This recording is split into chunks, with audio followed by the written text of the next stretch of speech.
ஒரு எல்லை காவல் தெய்வமா, என்னுடைய குலசாமியா, இந்த நாட்டினுடைய குல தெய்வமா இருக்கக்கூடிய ஒரு மகளா என் தந்தையினுடைய நோக்கத்தையும் என் தந்தையினுடைய ஒரு சுதந்திரமான வாழ்க்கை அடித்தட்டு மக்கள், கஷ்டப்படக்கூடிய மக்களுக்கு அழிச்சிட்டு போகணும். அவர் அந்த அந்த நோக்கத்தை அவரோட வாழ்க்கையின் ஒரு முழுகால ஒரு கோலா வச்சு வாழ்ந்தாரு. அதை நோக்கி அவரு ஏதாவது செய்யணும்னு ரொம்ப முயன்றுதான் முடிவு இந்த மாதிரியான சூழ்நிலைகள் ஆனது. ஆனா அப்படி இருந்தாலும் அவரோட உயிரான என்ன அந்த செயலை எடுத்து நிறுத்தி நடத்துறதுக்கு இன்னைக்கு விட்டுட்டு போயிருக்கிறாரு. அதை சப்போர்ட் பண்ணி அந்த கொள்கைகளின்படி நடந்து கொண்டிருக்கும் நாம் தமிழர் கட்சி, அந்த கொள்கைகளை உருவாக்கிய செந்தமிழன் சீமான், என் சித்தப்பா, என்னுடைய சித்தி கயல்விழி அவர்கள் எனக்கு இந்த அரிய வாய்ப்பை, ஒரு எத்தனையோ கட்சிகள் இதுக்கு முன்னாடி ஜாதி ரீதியாகவும் இருந்திருக்கலாம், நான் இருந்த கட்சிகளும் இருந்திருக்கலாம்.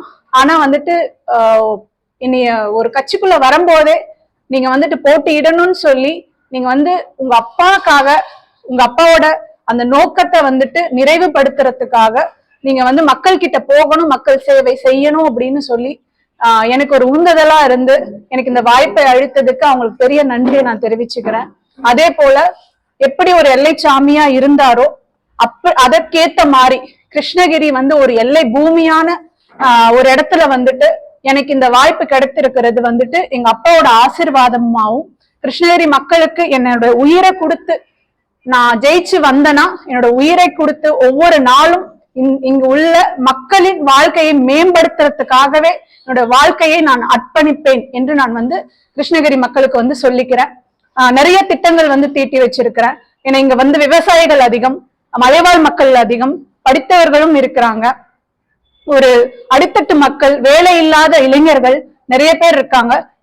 இவர்கள் ஒவ்வொருத்தருக்கும் நிறைய இவர்களுடைய வாழ்க்கை மேம்பாட்டு பண்றதுக்கு நிறைய விஷயங்கள் செய்யணும்ன்ற ஒரு குறிக்கோளோட, ஒரு கனவோட இந்த இடத்துல என் மக்களிடம் நான் இன்னைக்கு ஒரு வீரனுடைய பொண்ணா உங்ககிட்ட நான் நிக்கிறேன். எனக்கு நீங்க எல்லாருமே சப்போர்ட் பண்ணணும், எனக்கு கை தூக்கி விடணும், எனக்கு உங்க ஓட்டு முக்கியம் வேணும். ஏன்னா நான் அப்பதான் உங்களுக்காக நிக்க முடியும். என்னோட வாழ்க்கைய என் தந்தையின் நோக்கத்துக்காக நான் அர்ப்பணிக்க முடியும். அந்த மாதிரி சூழ்நிலையில அந்த கட்சியிலிருந்து விலகி வந்தது உங்களுக்கு பிளஸ்ஸா இருக்கும்னு நினைக்கிறீங்களா?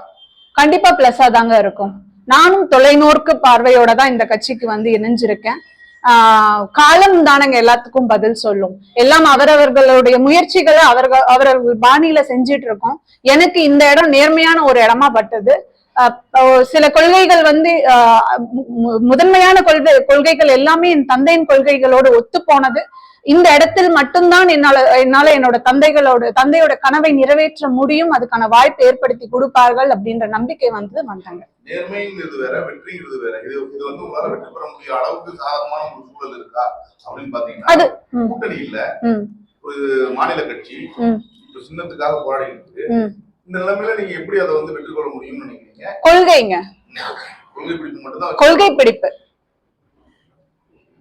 கொள்கை மக்கள் எந்த அளவுக்கு ஏத்துக்கிறாங்க, மக்கள் எந்த அளவுக்கு புரிதலோட அணுக போறாங்க, யார் வந்தா அவர்களுடைய வாழ்க்கை மாற்றம் ஏற்படும் அப்படின்றத நான் இந்த 20 நாட்கள்ல என் மக்களுக்கு நான் எடுத்து சொல்லிடுவேன்ற நம்பிக்கையில நான் இறங்குறேங்க. செய்திகளை உடனுக்குடன் தெரிந்து கொள்ள உடனே சப்ஸ்கிரைப் பண்ணுங்க.